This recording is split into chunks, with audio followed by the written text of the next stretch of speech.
An average horror movie audience wants jump scares, they want straightforward terror, and they want answers, which is why the likes of Conjuring, Insidious, and Paranormal Activity perform so well at the box office. However, in my opinion, the horror movies that leave you talking and unraveling plot points and key moments are the best types of horror. Saying that though, some are so baffling and bizarre that no matter how many years pass, you still can't quite figure them out. So today on Top 5 Scary Videos, I'm going to be counting down our list of the top 5 weird horror movies we still don't understand. Before we begin though, be sure to stick around until the end of the video where I'll be responding to some of your comments. With that, let's jump in.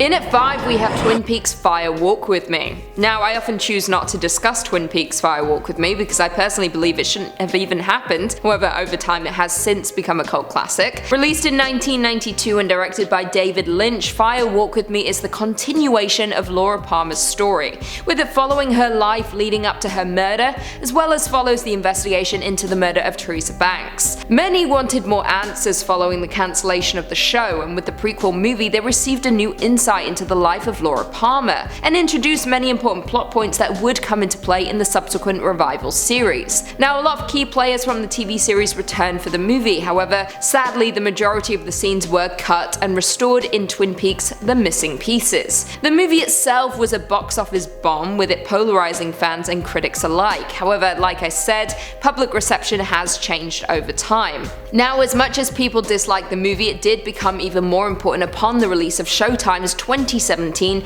Twin Peaks revival series. Like I said, it revisited plot points that were included in the prequel movie. Fire Walk With Me makes it onto our list simply because of the continuation of the bizarre world Lynch created. Nothing ever quite makes sense in the world of Twin Peaks, with us only ever getting half answers, and conventional explanation is being thrown out the window. Coming in at number 4 we have Jacob's Ladder. Jacob's Ladder is a mind-bending movie, that's for certain, with many left with more questions than answers by the time the credits roll. Released in 1990 and directed by Adrian Lyne, this horror follows Jacob, played by Tim Robbins, a soldier during the Vietnam War whose personal trauma prior to and during the war haunts him long after he returns, resulting in him trying to piece his thoughts and fragmented visions together in order to figure out the truth of what is really going on in his mind. The timeline of the movie hops around, making things even more confusing as an audience member, as we get a glimpse into his past as a married father of 3, hopping from a joyful history to a sad reality. Now, here's where things get interesting, and spoiler ahead for those who haven't seen the movie, but it turns out that Jacob has been dead the entire time, and he was actually killed during battle by someone from his own squad. His life throughout the movie is a purgatory of sorts, a purgatory that's pure hell with terrifying demonic killers and immense psychological tension. A quote was said during the movie, hinting at the revelation, stating, "The only thing that burns in hell is the part of you that won't let go of your life, your memories, your attachments. They burn them all away, but they're not punishing you, they're freeing your soul. So if you're frightened of dying and you're holding on, you'll see devils tearing your life away. But if you've made peace, then the devils are really angels freeing you from earth." That's exactly what goes down in the movie. The movie is a roller coaster ride, baffling the mind and having you question every single thing you're seeing on screen. But when you see the bright light at the end, it kind of begins to all make sense. Kind of. In at number 3, Mother. This movie is such a trip in all the wrong ways, and I know I only recently discussed this movie on our channel, but the time has come again when I have to talk about it, so I apologize in advance. I don't particularly enjoy it either. It is offensive content. Directed by Darren Aronofsky, one of the most bizarre directors out there, and released in 2017, this on-the-nose horror movie tells the story of a woman and her husband whose tranquil life is disturbed by the arrival of mysterious strangers who refuse to leave. Now, in my opinion, this was the movie that began the decline of Jennifer Lawrence's promising career, because where the hell is she now? We have no idea. She got married, that's all I know. Jennifer Lawrence and Javier Bardem star in this movie as husband and wife, a couple who are rebuilding their home after a fire that left Bardem's life in ruins, so they begin to resurrect the property. However, during this time, odd events begin to occur.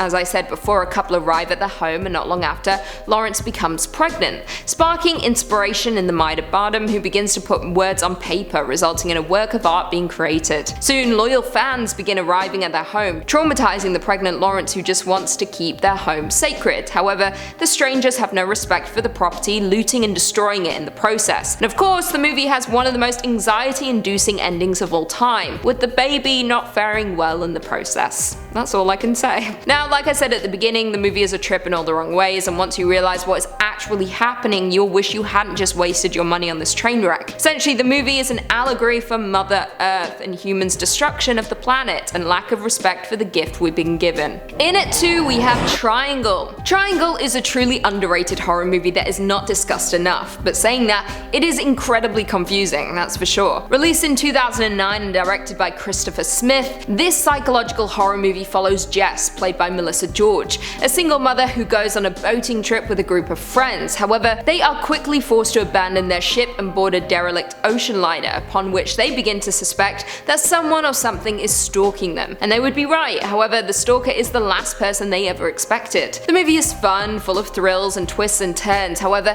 it is incredibly confusing, with the ship being trapped in a time loop of sorts that doesn't seem to make the most sense. Jess from the get-go has a foreboding feeling that only seems to get worse the more the movie progresses, because, like I said before, there is a stalker on the boat who is killing everyone aboard. However, here is where things get trippy, and spoilers ahead for those who haven't seen the movie, but it turns out Jess is the killer, and she is forced to face off against herself in order to break the time loop. However, in the process, she also kills off her friends and many versions of herself. However, no matter how many times she completes the loop or how many times she takes down a different version of herself, she never breaks free. It's mind-boggling for sure, but a lot of fun. It's just more confusing than it needs to be.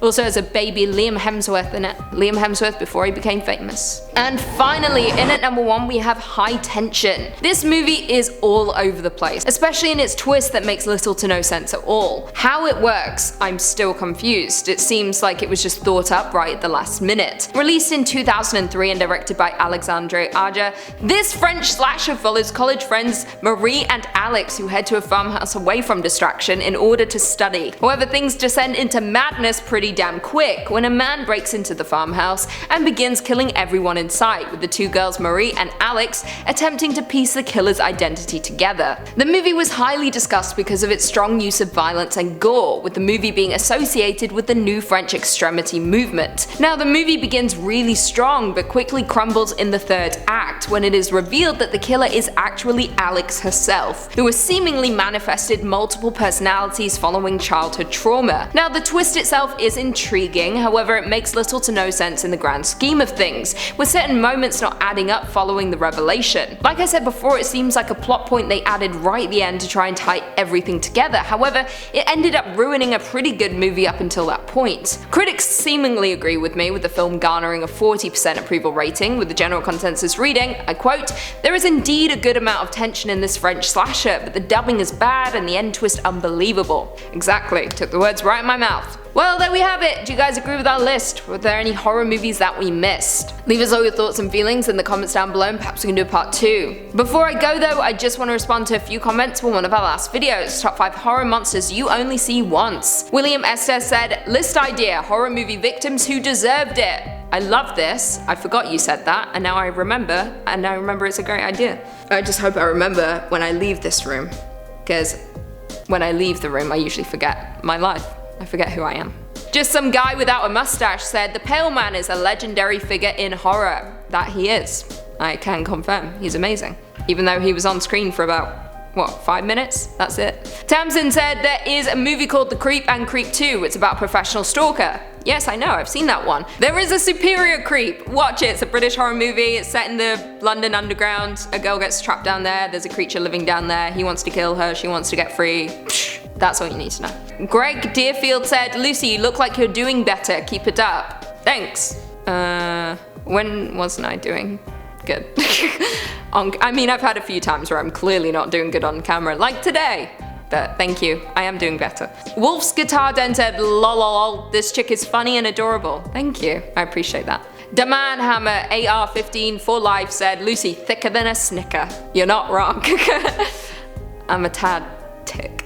No, leave me alone. And on that note, if you haven't already, be sure to give this video a big thumbs up, subscribe, and turn on notifications so you never miss another scary vid. And until next time, see you later. A couple who are rebuilding their life after a fire. Why can't I speak anymore? I just need a sip of coffee.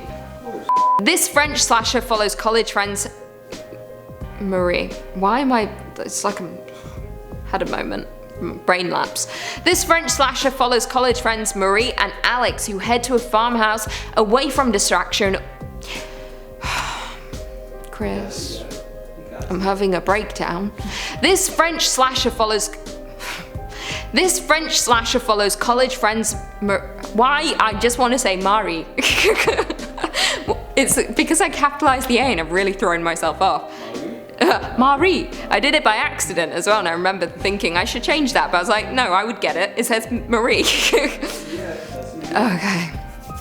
This French slasher follows college friends Marie, not Mari and not Mary. This French slasher follows college friends. Okay. If I could sing, I would be Cher. Okay. Like I said, I've talked about it before. The underground in London, or the tube, or yeah, the tube or the underground, whatever. And then there's a creature living in the why am I even ad-libbing when I can't even talk today? Can't think.